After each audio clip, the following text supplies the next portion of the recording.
11 words. That is all it took to dismantle a lifetime of history. They were cold precise, and when they were read aloud, they didn't just cut through the silence of the courtroom, they sucked the oxygen right out of the room. Until that specific moment, the trial had been moving to a predictable rhythm, the shuffling of papers, the low drone of legal arguments, the scratch of reporters' pens. But then Judge Margaret Thornberry paused. She looked at the paper in her hand, then looked up almost as if she wanted to let the cruelty of what she was about to say sink in before she even spoke it. Make him tear up when discussing Diana. The atmosphere shifted instantly. In the witness box, Prince Harry, a man who had spent his entire life in the glare of cameras, a man trained by the military to endure extreme pressure, shattered. He had been sitting with a soldier's posture all morning, chin up, shoulders locked. But when he heard those words, his wife's words read in that sterile, flat, legal voice, the illusion cracked. His hands, which had been resting on his knees, curled into fists so tight, his knuckles turned bone white. And then he did something no one expected. He lowered his head, hiding his face from the world, and let out a sound that wasn't theatrical or performed. It was a guttural, broken sob. The sound of a man realizing that the worst lie he could imagine was actually the truth. But that wasn't the whole story, because what the judge read next didn't just expose a private conversation, it exposed a strategy that would leave the entire world questioning everything they thought they knew about the Sussexes. To understand why Harry collapsed, you have to understand what was actually in those messages. This wasn't just a wife venting to a friend. As the defense argued, this was a director reviewing an actor's performance. The court entered what they called evidentiary phase 2 narrative construction, and the details were terrifyingly specific. The judge began reading texts related to the famous Oprah interview, the moment we all thought was the height of raw, unfiltered honesty. But according to the evidence, it was anything but unfiltered. Meghan's text dissected Harry's speech patterns like a brand manager analyzing a marketing campaign. One text read, "That line about being trapped in the system landed well. But next time pause longer before saying, 'I couldn't even call my grandmother.' It needs space to breathe." Think about that. It needs space to breathe. She wasn't comforting him about his estrangement from his family. She was pacing the drama for maximum audience impact. The court revealed annotated drafts where emotional gestures were scripted with asterisks. Insert breath here for emotion catch. Glance down and rub fingers when saying, "My brother stopped taking my calls." Every twitch, every pause, every look of anguish that the world had sympathized with had allegedly been choreographed. Harry, sitting in the witness box, looked like he wanted to crawl out of his own skin. He started rubbing his face so hard it left red streaks. It was the physical reaction of a man realizing his most sacred trauma. The pain he felt over his family had been treated like a script for a reality show. But if you think scripting the interviews was bad, what the defense revealed about their crisis capital strategy was about to make things much, much darker. The courtroom fell into a stunned silence as the judge moved to the next folder, the monetization of royal pain. This is where the love story ended and the business plan began. The messages exchanged between Meghan and her confidant in California weren't about healing, they were about revenue streams. The defense presented a breakdown where specific emotional narratives were tied to dollar signs. The formula was simple but lethal.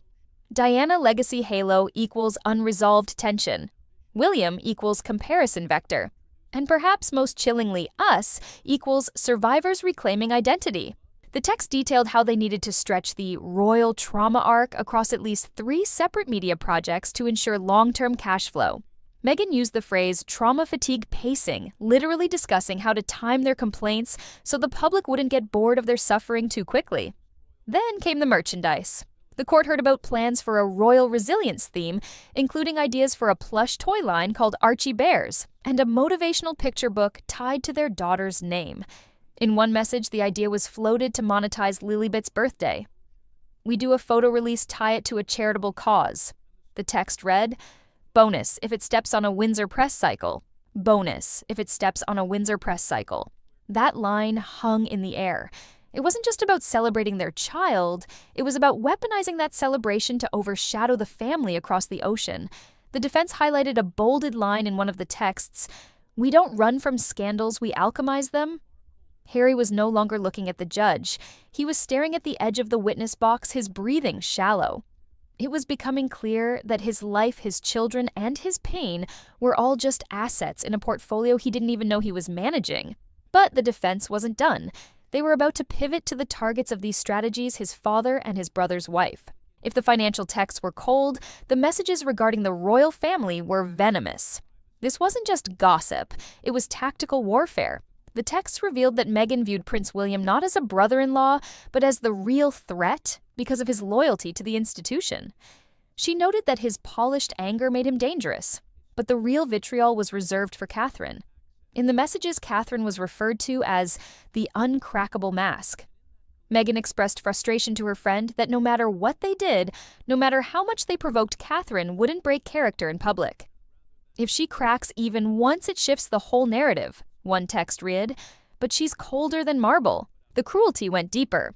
There were speculations about Catherine's mental health, her marriage, and her parenting phrased in ways so cutting that even the reporters in the gallery struggled to transcribe them. There was even a suggestion of leaking rumors about postpartum struggles to make her seem unstable. And then there was the king. Meghan referred to Charles as sentimental and weak in the right light, suggesting he could be used for a redemption arc if the brand ever needed softening. But the line that made the king himself reportedly stop cold when he was briefed later was this: his guilt over Diana is a lever, if pulled properly. A lever. Not a father's grief, not a tragic loss, but a mechanism to be operated for gain. Back in the courtroom, Harry flinched. He didn't sob this time. He just closed his eyes.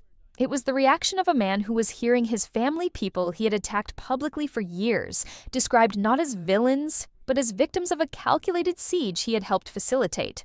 However, the most devastating revelation was yet to come. It wasn't about money, and it wasn't about the royals.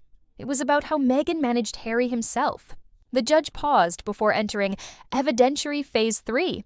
The courtroom seemed to instinctively know that this was the bottom of the abyss. These messages were exclusively about Harry, his vulnerabilities, his night terrors, his fears. The texts read like a psychological dossier. Meghan cataloged his traumas like index cards. There were notes on his fear of helicopters, his guilt over the military uniform scandal, and his shame regarding the Afghanistan interviews. But the text that made the security detail step closer to the witness box was from the spring of 2023. He said he misses his brother, the text read. I told him that's just memory, not reality, that nostalgia lies. Had to redirect fast, he was drifting. Redirect fast. Those two words painted a picture of absolute control. It suggested that whenever Harry tried to reach back to his old life, whenever he felt a pang of love for William, he wasn't supported, he was redirected. His reality was being edited in real time. Another text was read slowly by the judge. Harry's love for them is a vulnerability. If we don't manage it, it will derail everything. This was the smoking gun. It wasn't his love for her that was the priority. It was managing his love for them. His past, his identity, his blood, it was all treated as a liability that needed to be neutralized. At this point, Harry was barely functioning. He looked like a man trying to physically retreat from his own body. His lawyer whispered something urgently to him, but Harry didn't respond. He just nodded a hollow, empty nod. It wasn't defiance. It was the look of a man who realized he had been isolated not by circumstance, but by design. When the court finally adjourned, Harry didn't walk out. He was guided out by security like a concussion victim. But outside the courtroom, the shockwaves were already hitting the palace. The official response was silence, but the unauthorized leaks told a different story. King Charles had been briefed on the transcripts. Sources say he didn't rage. He didn't throw things. He sat in a room at Clarence's house and read the messages in total silence. When he finished, he reportedly said, "This is not vengeance. This is gravity." The king understood immediately that this wasn't a victory for the royal family. It was a tragedy. He saw his son not as a traitor, but as a pawn. The confirmation that Harry's emotions had been manipulated hurt Charles more than any interview Harry had ever given. But the king remained disciplined. He issued a strict order to the household. No gloating. No, I told you so. Prince William, however, was different. Sources say his reaction was a cold, terrifying fury. When he read the texts about Catherine about trying to crack her, he reportedly said she was trying to break her. For William, this was the final line. It confirmed that the attacks on his wife weren't accidental, they were strategic. The next morning, William and Catherine appeared in public. They didn't say a word about the trial, but the tension in William's jaw and the protective way he stood next to his wife said everything. They were a united front against a threat that had just been exposed as totally artificial. The fallout was immediate and global. In the UK, sympathy for Harry hit rock bottom, but it was a different kind of dislike. It was pity. In the US, where the Sussexes had built their brand, the tide turned violently. Morning shows that had once championed their truth were now analyzing the manipulation. A Netflix executive was anonymously quoted saying, "We bought a memoir, not a manipulation manual." The brand was toxic. The debate on social media shifted from Team Harry versus Team William to something much more complex. People began to ask, was any of it real? Was the freedom flight really about escaping a toxic institution? Or was it about launching a media conglomerate using a prince as the hood ornament? The crisis capital text became a meme. The Archie Bears plans were mocked, but underneath the mockery was a sense of profound discomfort. We had all watched a man's mental breakdown being sold to us as entertainment, and we had bought it. But the collapse wasn't just happening in the courts of public opinion or the halls of Buckingham Palace. It was happening in the one place Meghan had counted on most Hollywood. The transcript revealed something that had gone largely unnoticed in the initial shock, the source of these leaks. These weren't hacked messages. They were provided by a long-trusted friend, a woman Meghan had known since her acting days. Someone she confided in, someone who, as it turned out, had quietly cooperated with the defense.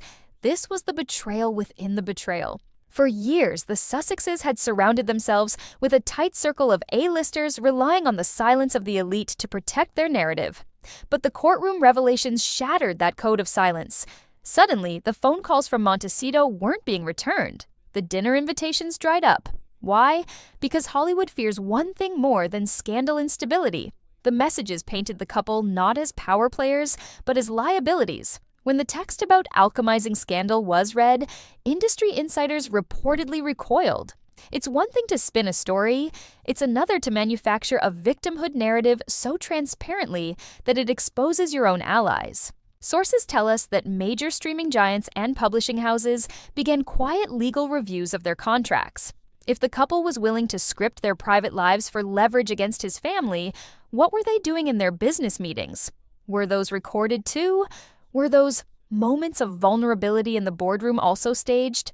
The trust wasn't just broken with the royals. It was broken with the very machine they had tried to master. Harry found himself isolated not just from his past in London, but from his future in Los Angeles. The Hollywood freeze had set in, and it was colder than any winter at Balmoral.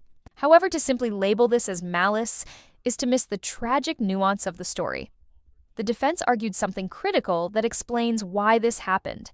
They called it a collision of constitutions. We have to look at this through the lens of two completely different worlds.